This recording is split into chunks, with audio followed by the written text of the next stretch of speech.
Rotterdam আন্তর্জাতিক চলচ্চিত্র উৎসবে এবারের আসরে জায়গা পায় ৩ বাংলাদেশি সিনেমা দেলোপি, রোইদ ও মাস্টার। উৎসবে বিগ স্ক্রিন কম্পিটিশন বিভাগের শীর্ষ পুরস্কার জিতেছে মাস্টার। সিনেমা পরিচালনা করেছেন রেজওয়ান শাহরিয়ার সুমিত। উপজেলা নির্বাহী অফিসারে মুগ্ধতা ছড়িয়েছেন আজমেরি হক বাঁধন। কেমন ছিল রটারড্যাম জয়ের গল্প? কি ভাবছেন বনলতা এক্সপ্রেস সিনেমা নিয়ে? কবে মুক্তি পাবে দ্য ডিফিকাল্ট ব্রাইড? নতুন বাংলাদেশে কেমন হবে সংস্কৃতি যাত্রা? সবকিছু জানাতে আজ আমাদের সাথে উপস্থিত আছেন নন্দিত অভিনেত্রী Ajmeri Haque Badhon. Welcome to Sandalina showbiz tonight. কেমন আছেন আপু? আমি ভালো আছি, তুমি কেমন আছো? এই তো ভালো আছি। প্রথমেই অভিনন্দন রটারড্যামে বাংলাদেশকে জয় করার জন্য। কি বলবেন বাংলাদেশকে? আসলে এটা আমাদের সবার জন্য অনেক বড় একটা অর্জন, স্পেশালি বাংলাদেশের সিনেমা ইন্ডাস্ট্রির জন্য। কারণ রটারড্যাম ইন্টারন্যাশনাল ফিল্ম ফেস্টিভ্যালের সবচেয়ে বড় যে পুরস্কারটা সেটা আমাদের সিনেমা রেজওয়ান শাহরিয়ার সুমিতের মাস্টার পেয়েছে। আর সেটাতে আমি আসলে একটা ক্যারেক্টার করতে পেরেছি, একটা অংশ হতে পেরেছি, সেটা আমার জন্য ভীষণ আনন্দের। কারণ হয় না যে বিভিন্ন মানে একটা সময়ের পর রেহানার পর থেকে আমার এক ধরনের ইচ্ছা ছিল যে নতুন নতুন ক্যারেক্টার এক্সপ্লোর করব। তো যখন ইয়োনোর ক্যারেক্টারটা নিয়ে সুমিত আমার কাছে আসে, আমার কাছে এটা খুবই ইন্টারেস্টিং লাগে, কারণ ভীষণ কমপ্লেক্স একটা ক্যারেক্টার।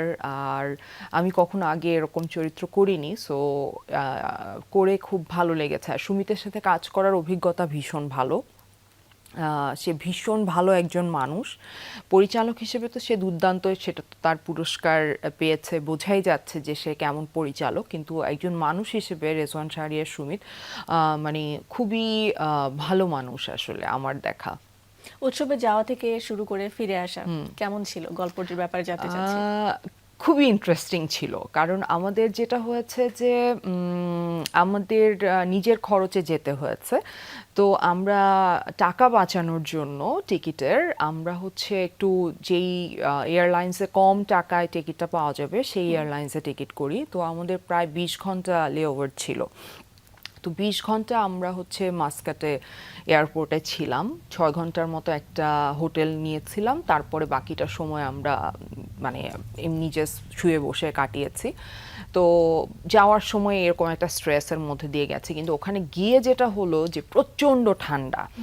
হ্যাঁ, মানে আমরা আমরা তো এই এত ঠান্ডায় অভ্যস্ত না। তো প্রচণ্ড ঠান্ডা, এবং আমরা যেই হোস্টেলটায় থাকতাম সেটা থেকে আমাদের ভেন্যুটা 1 কিলোমিটার দূরে ছিল। তো আমরা প্রতিদিন ওখানে হেঁটে যেতাম আর হেঁটে আসতাম। তো আবার আমরা রেডি হচ্ছি, তো ওই আমরা যে কাপড় পরছি তার উপরে আসলে শীতের জন্য যে ধরনের প্রোটেকশন নেওয়া দরকার ওইভাবে নিতে পারছিলাম না। সো শীতে একটু কষ্ট হয়েছে। তারপর এমনিতে তো ফেস্টিভ্যাল অনেক এনজয় করেছি, কারণ যখন আমরা ঢুকে যাচ্ছি ভিতরে তখন তো আসলে ওইটা পুরাই একটা মানে খুবই মজার একটা জায়গা, যে ওখানে সিনেমা হচ্ছে, বিভিন্ন প্রোগ্রাম হচ্ছে, সো আড্ডা হচ্ছে, সবার সাথে দেখা হচ্ছে, খুবই মজার। হ্যাঁ, সো অনেক সিনেমা দেখলাম।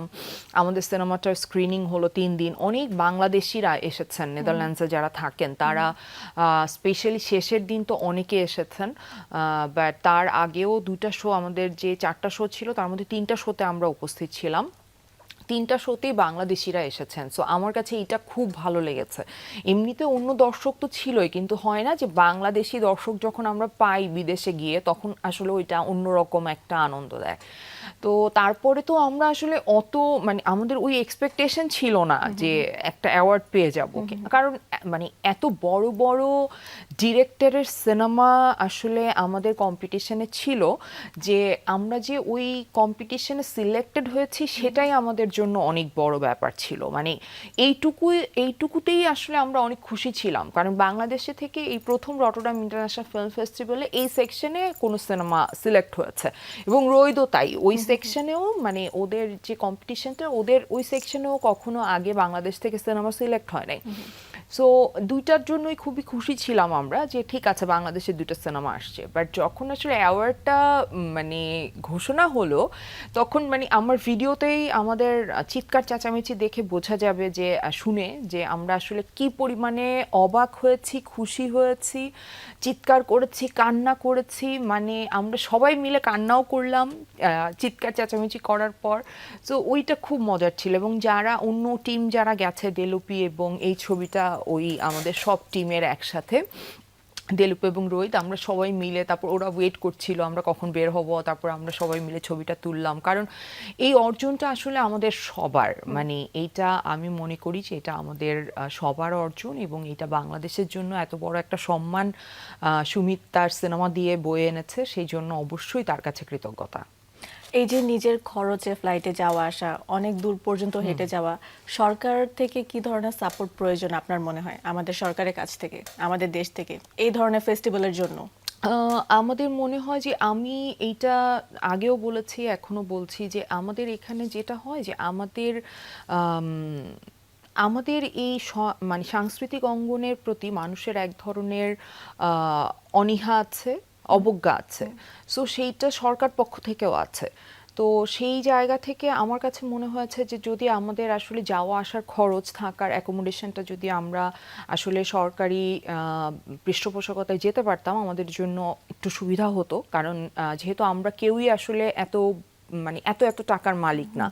সো এইটা একটা ব্যাপার। আমরা অনেক স্পন্সর খুঁজেছি, প্রাইভেট সেক্টরেও যারা আছেন, আমি তাদেরকেও বলবো, স্পেশালি আমি তাদেরকে বলবো, হ্যাঁ, যে তাদের আসলে প্রচুর টাকা আছে, তারা নানানভাবে আসলে খরচ করেন, তারা বিভিন্ন বিজ্ঞাপনে খরচ করছে, নানান কাজে এবং অনেক অদ্ভুত কাজেও খরচ করছে। তো সেই জায়গা থেকে আমরা এত স্পন্সরের জন্য অনেক জায়গায় আসলে নক করেছিলাম, অনেকের কাছে গিয়েছিলাম, কিন্তু আমরা স্পন্সরশিপও পাই নাই। সো এইটা আমার কাছে খুবই, মানে আমরা যদি অ্যাওয়ার্ডটা না পেতাম, খুবই এটা কষ্টের হতো যে এত কষ্ট হলো। যে ডেফিনেটলি ফেস্টিভ্যাল একটা অন্যরকম ব্যাপার, অনেক এনজয় করেছি, কিন্তু তারপরেও ওইটা তো আসলে গায়ে লাগে এতগুলো টাকা। আমরা একটু শুরুর দিকে গল্প জানতে চাচ্ছি, মাস্টারের সাথে কিভাবে যুক্ত হলেন? মাস্টার রেজন শাহরিয়ার সুমিতের নোনা জলের কাব্য যখন রিলিজ হয়, আমাদের সিনেমার পরপরই রিলিজ হয় রেহানা মারিয়াম নূরের। তো আমি ওর সিনেমাটা দেখতে চাই এবং ওর সাথে আমি ফেসবুকে কানেক্টেড হই। সো কখনো ওর সাথে আমার দেখা হয় নাই, তো আমাকে একদিন ফেসবুকে নক করে যে আমার নেক্সট সিনেমার জন্য আমি একটা ক্যারেক্টার আপনাকে চিন্তা করেছি। তো ও প্রথম আসলে ওর মানে কাস্টিং এর প্রথম কাস্ট আমি ছিলাম। ও চিন্তা করেছে যে ইউনো ক্যারেক্টারটা আমাকে দিয়ে করাবে। তো যখন ও আমাকে আসলে বলে, আমরা দেখা করি শাহাবুদ্দিন পার্কে, তো তারপরও আমাকে যখন বলে পুরো গল্পটা এবং ক্যারেক্টারটা, আমার মনে হয়েছে যে আমি আসলে এটা করতে চাই। আমি হয়তো প্রোটাগনিস্ট না, এখানে প্রোটাগনিস্ট নাসির ভাই। নাসির ভাই অসাধারণ অভিনয় করেছেন, কিন্তু তারপর আমার মনে হয়েছে যে একটা ভালো চলচ্চিত্রের সাথে আমি আসলে থাকতে চাই। গল্পের চরিত্রের ব্যাপারে জানতে চাই, আপনি কিভাবে এটি হয়ে উঠলেন? আমাকে সুমিত অনেক হেল্প করেছে, আর আমার বাবা সরকারি চাকরি করতো। সো সেই সুবাদে আমি আসলে অনেক প্রশাসনে আছে এরকম অনেকের সাথে মিশেছি ছোটবেলায়। তো এইটার একটা অভিজ্ঞতা তো আছে। আর সুমিত আমাকে প্রচুর এরকম বিভিন্ন জায়গায় ইয়োনোদের অ্যাক্টিভিটি, ইন্টারভিউ এরকম আমাকে পাঠিয়েছে। সো সেগুলো দেখে, এবং সুমিত যেভাবে চরিত্রটা আসলে লিখেছে, সে লিখেছেও খুবই চমৎকার করে, অনেক সুন্দর করে ডিরেকশন দিয়েছে। সো তার জন্য আসলে চরিত্র ধারণ করতে সহজ হয়েছে। এই যে মাস্টার সিনেমার অর্জন, কিন্তু বাংলাদেশ কি সিনেমার দিকে সত্যি এগিয়ে যাচ্ছে? কি অনেক মনে হয়? এগিয়ে যাচ্ছে, অনেক।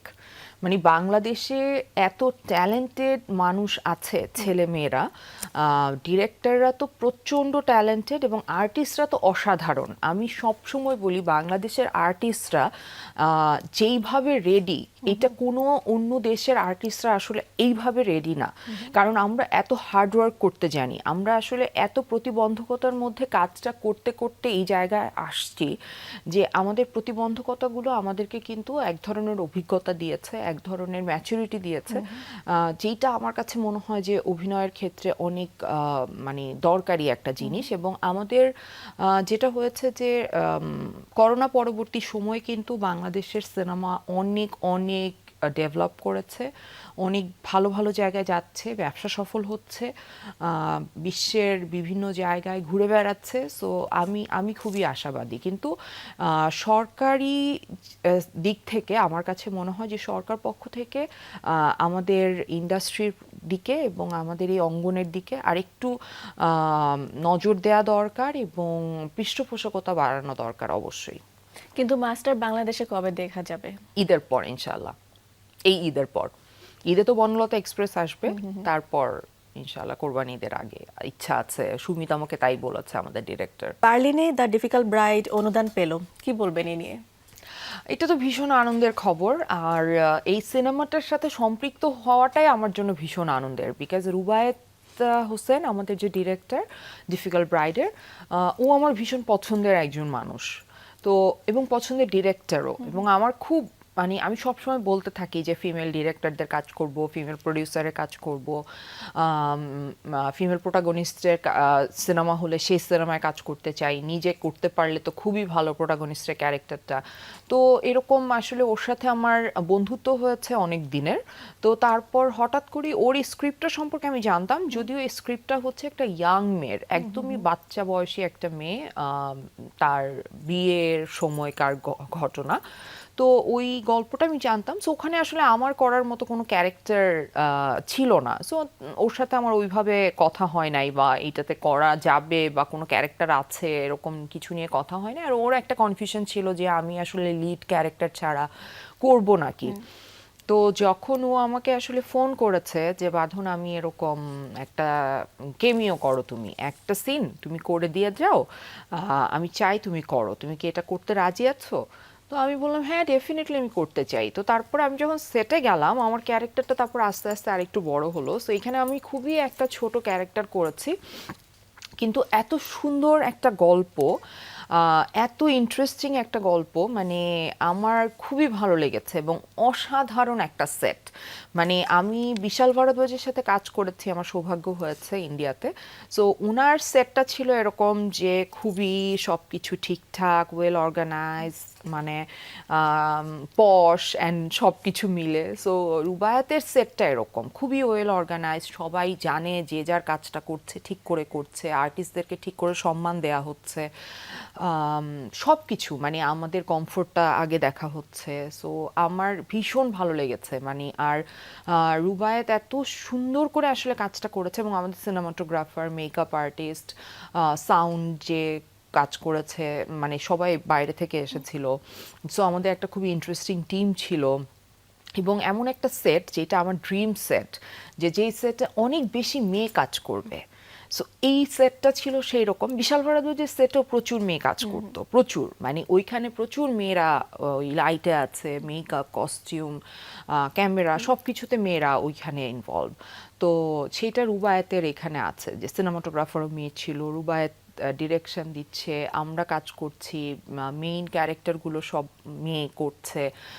খুবই ইন্টারেস্টিং আসলে কাজটা। মানে আমি মানে এটা আমার অবজারভেশন, যেহেতু আমি বেশ কিছু ভালো ভালো কাজের সাথে সম্পৃক্ত আছি বা ছিলাম, আমার কাছে মনে হয়েছে যে এটা খুবই ভালো একটা ফেস্টিভ্যালে মেইন কম্পিটিশনে সিলেক্ট হয়ে যাবে, এটা আমার ধারণা আর কি।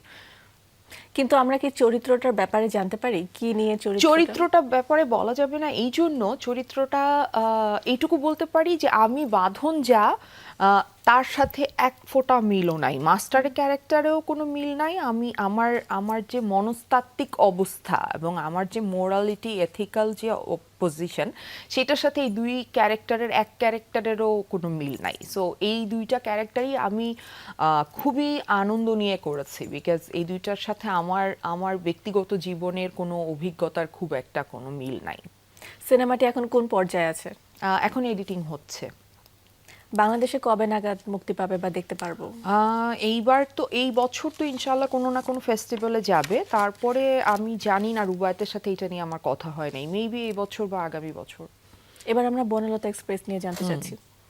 বনলতা এক্সপ্রেস হচ্ছে তানিম নূরের আরেকটা সুপার ডুপার হিট সিনেমা হতে যাচ্ছে। আমি ওর উৎসব দেখেছি, এবং বনলতা এক্সপ্রেস মানে আমি পুরো স্ক্রিপ্টটা পড়েছি, এবং আমি শ্যুটের সময় গিয়ে গিয়ে দেখেছি যে কেমন হচ্ছে শ্যুট।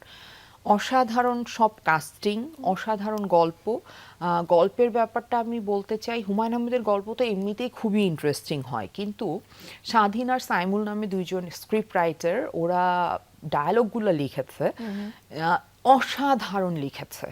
মানে প্রত্যেকটা ডায়ালগে আমরা নিজেরা হাসতে হাসতে পড়ে যাচ্ছি এরকম। সো অডিয়েন্স পপকর্ন খেতে খেতে সিনেমাটা দেখবে, হাসবে, কান্না করবে, দুঃখ পাবে, হ্যাঁ, তারপর বাসায় একটা ভালো ফিলিং নিয়ে ফেরত আসবে। সো তানিমের সাথে কাজ করার অভিজ্ঞতাটাও খুবই ইন্টারেস্টিং। একদম লাস্ট মোমেন্টে তানিম আমাকে নক করেছে, মানে শুটের জাস্ট 10-12 দিন আগে, যে বাঁধন আমরা এরকম একটা ক্যারেক্টার তোমাকে চিন্তা করছি, এখানে অন্য আরেকজন ছিল, বাট তুমি কি এটা করতে চাও? তো তারপর আমি বললাম যে আচ্ছা আমি একটু পড়ে দেখি। পড়ার পর আমি বললাম যে দেখো আমি ভালো কাজের সাথে, কিছু ভালো কাজের সাথে থাকার একটা আনন্দ আছে। ডেফিনেটলি আমি লিড ক্যারেক্টারই করতে চাই, কিন্তু এখানে যে লিড ক্যারেক্টারটা সেটা একটা ইয়াং মেয়ে, যেটা সাবিলা নূর করছে বা মোশাররফ ভাই করছে। আর সেখানে বাকি সব ক্যারেক্টারই হচ্ছে মানে এরকম ওখানকার প্যাসেঞ্জার আর কি, আমরা সবাই একসাথে সহযাত্রী।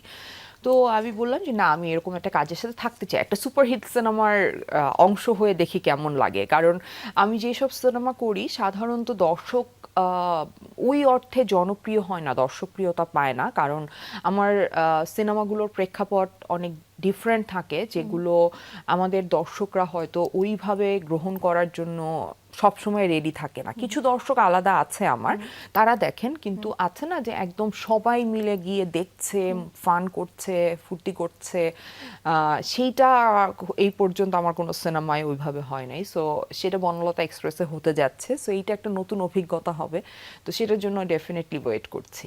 কিন্তু সুরমা আসছে কোন বার্তায়, কি বলতে? সুরমা আসছে খুবই নীতি কথা বলতে। সুরমার সাথে আজমেরি হক বাঁধনের অনেক মিল আছে।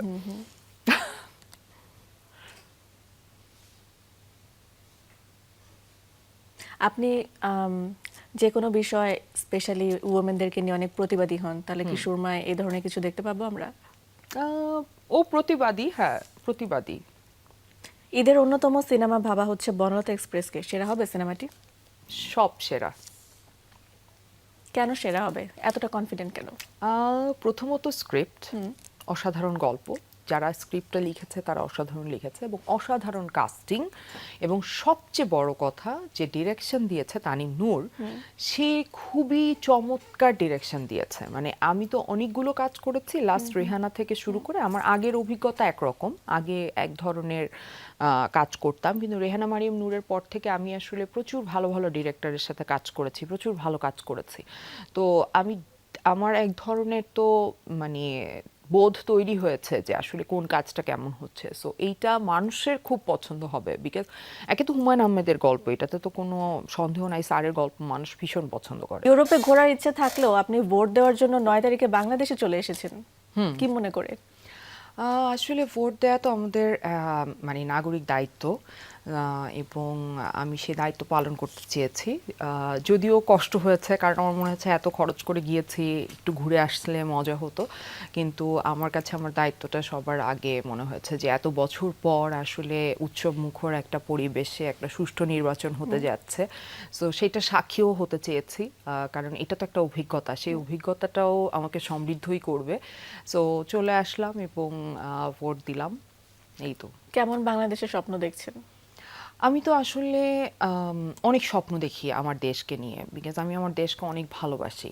সো আমি একটা সাম্যের বাংলাদেশ দেখি, আমি একটা ন্যায় বিচারের বাংলাদেশ দেখি, যেখানে একটা গণতান্ত্রিক সরকার ব্যবস্থা থাকবে, এবং জবাবদিহিতামূলক একটা জায়গায় সরকার থাকবে, এবং ধর্ম, বর্ণ, গোত্র নির্বিশেষে সবাই তার স্বাধীনতা এবং অধিকার বুঝে পাবে। এখানে মানে বাংলাদেশে জন্মেছে প্রত্যেকটা মানুষের জন্যই এই দেশটা সমান হবে, তাকে কোনো অধিকার থেকে আসলে বঞ্চিত করা হবে না, এবং অবশ্যই একটা নারী বান্ধব সমাজ ব্যবস্থা চাই।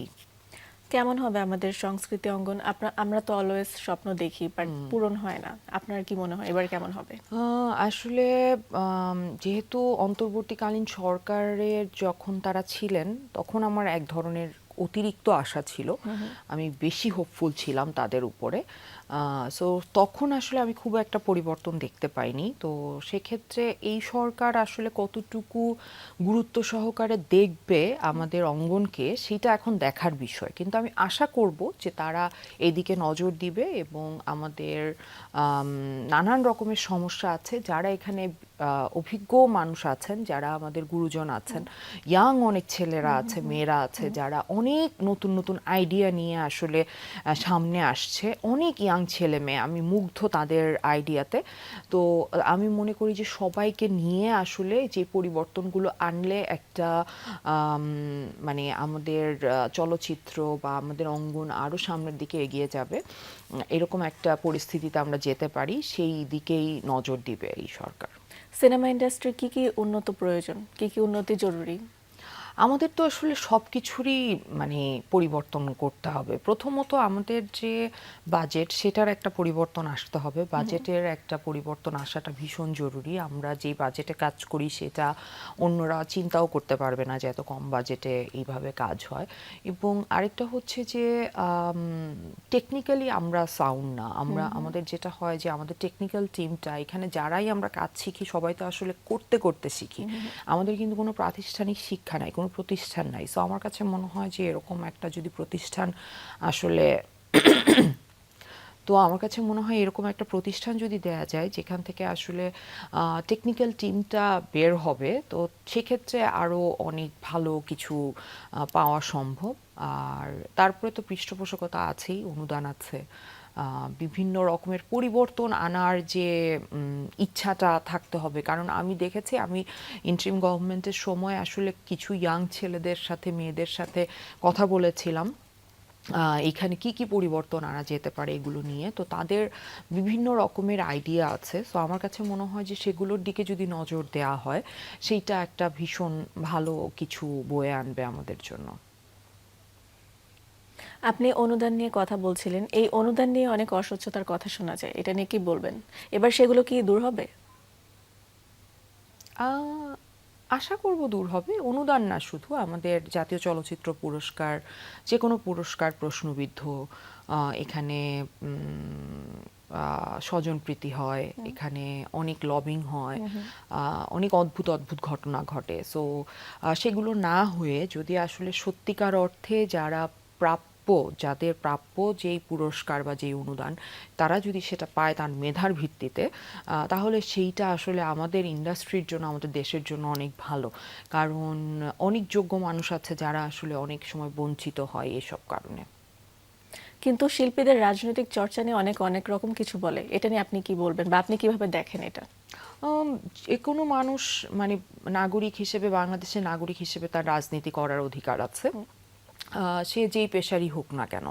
সো একজন শিল্পী যদি মনে করে যে সে কোনো দলকে সাপোর্ট করবে বা কোনো দলের হয়ে কাজ করবে, সে সেটা করতেই পারে। এটা তার একেবারে ব্যক্তিগত পছন্দ এবং ইচ্ছা এবং স্বাধীনতা, তার এটার অধিকার আছে। এটা কিন্তু খুবই পরিষ্কারভাবে সবার মাথায় নিতে হবে যে সেই অধিকারটা একজন নাগরিক হিসেবে তার আছে। কিন্তু তার দলীয় অবস্থানের কারণে তার কর্মক্ষেত্র এবং জীবন যাপন কোনোভাবে ঝুঁকির মধ্যে পড়তে পারবে না, এই নিশ্চয়তা সরকার, রাষ্ট্র ব্যবস্থাকে দিতে হবে। এইটাও খুবই পরিষ্কারভাবে মানুষকে বুঝতে হবে যে এই এই জায়গাটা খুবই মানে হয় না যে, আমি লাস্ট কিছুদিন ধরে অনেকের কাছে অনেক ধরনের কথা শুনছিলাম যে শিল্পীদের রাজনীতি করা উচিত না, এটা করা উচিত না, ওইটা করা উচিত না। সে একজন স্বাধীন মানুষ, সে এই দেশের নাগরিক, তার ডেফিনেটলি রাজনীতি করার বা কোনো কারো পক্ষপাতিত্ব করারও অধিকার তার আছে। তার যদি মনে হয় যে একটা মানুষকে সে সাপোর্ট করবে, সে সেই সাপোর্টটা করতে পারে। কিন্তু সেইটার জন্য তার কর্মক্ষেত্র এবং তার জীবন কোনোভাবেই তার ঝুঁকির মধ্যে পড়তে পারবে না। সেই জায়গাটা সিকিউর করতে হবে সরকারকে এবং রাষ্ট্র ব্যবস্থাকে। আপনি জুলাই আন্দোলনের টাইমে বলেছিলেন যে আপনি একটি পাসপোর্ট চান, এই দেশেই থাকতে চান। আপনার সেই ইচ্ছাটা কি পূরণ হয়েছে? আমি তো দেশেই আছি, আমি তো আর দেশ ছেড়ে কোথাও যাই নাই। আর ভবিষ্যতে যাব কিনা সেটা এখনো বলতে পারছি না। আপনি সেরকম বাংলাদেশ কি পেয়েছেন, সেরকম প্রত্যাশা গত করেছিলেন? 1.5-2 বছরে তো হতাশই হয়েছে অনেক বেশি, মানে হতাশা। এখন হবে? আশা করতে পারি। আমার আমার মনে হয়েছে যে একটা নির্বাচিত সরকার, গণতান্ত্রিক সরকার, ডেফিনেটলি গত সরকারের চাইতে ভালো পারফরমেন্স করবে যদি তারা তাদের দুর্নীতি, মানে দুর্নীতির জায়গাটাকে আসলে কন্ট্রোল করতে পারে। আমার কাছে মনে হয় যে আমাদের এখানে সবচেয়ে বড় যেই বা প্রতিবন্ধকতা, সেটা হচ্ছে দুর্নীতি। এবং দেশকে ভালো না বাসা। সো যে দেশকে ভালোবাসে সে তো আসলে কোনো দুর্নীতি করবে না, কিন্তু আমরা আমাদের দেশটাকে মনে করি টাকা বানানোর একটা ফ্যাক্টরি। এখান থেকে টাকাটা বানাবো, তারপর আমরা দেশের বাইরে যেয়ে ভালো মতো থাকবো। সো সেইটা না ভেবে নিজের দেশটাকে আসলে আরও কীভাবে সমৃদ্ধ করা যায়, কীভাবে এগিয়ে নেওয়া যায়, এইটা যাদের লক্ষ্য হবে তারা তো ডেফিনেটলি ভালো কাজ করতে পারবে। সো আমি আশা করব এই সরকারে যারা আছেন, আমরা সবাইকে, আমি ওইভাবে ব্যক্তিগতভাবে চিনি না, কিছু মানুষকে চিনি, তারা অবশ্যই আসলে দেশকে ভালোবাসবেন, তারা চেষ্টা করবেন তাদের কাজটা সঠিকভাবে করতে এবং দেশের স্বার্থে করতে, দেশকে এগিয়ে নিয়ে যেতে ডেফিনেটলি। আমরা আপনার রিসেন্ট 3টি সিনেমা এবং ফিল্ম ফেস্টিভ্যাল নিয়ে কথা বললাম, কিন্তু নেক্সট কোনো মুভি কি আসবে, অর নেক্সট কোনো ফেস্টিভ্যালে কি যাওয়া হবে? আশা করছি রুবায়েত হোসেনের সিনেমাটা নিয়ে কোনো ফেস্টিভ্যালে যাওয়া হবে ইনশাল্লাহ, আশা করছি। আমি খুবই দোয়া করছি, কারণ তখন আমাদের ফেস্টিভ্যালের রেড কার্পেটে আমাদের হাঁটাটা খুব ইন্টারেস্টিং হবে সব মেয়ে। মানে এইটা আমার মানে ড্রিম একটা, মানে হয় না যে আমি একদম সবাই, আমরা কাস্ট ক্রু সবাই, আমরা মেয়ে, আমরা রেড কার্পেটে হাঁটছি একসাথে, খুব খুব ইন্টারেস্টিং। আর এরপরে আমার জুন জুলাইতে একটা শ্যুট আছে, আর একটার কথা হচ্ছে, এখনো ওইটা ফাইনাল হয় নাই। আমরা আশা করি আপনার সেই স্বপ্ন পূরণ হোক। আপনাকে আবারও অভিনন্দন, আপনাকে ধন্যবাদ আমাদের স্টুডিওতে এসে সময় দেওয়ার জন্য। দর্শক, এই ছিল আমাদের আজকের আয়োজন। আগামীকাল ফিরে আসবো ঠিক একই সময়ে। ততক্ষণ পর্যন্ত ভালো থাকুন, সুস্থ থাকুন আর দেখতে থাকুন যমুনা টেলিভিশন। শুভরাত্রি।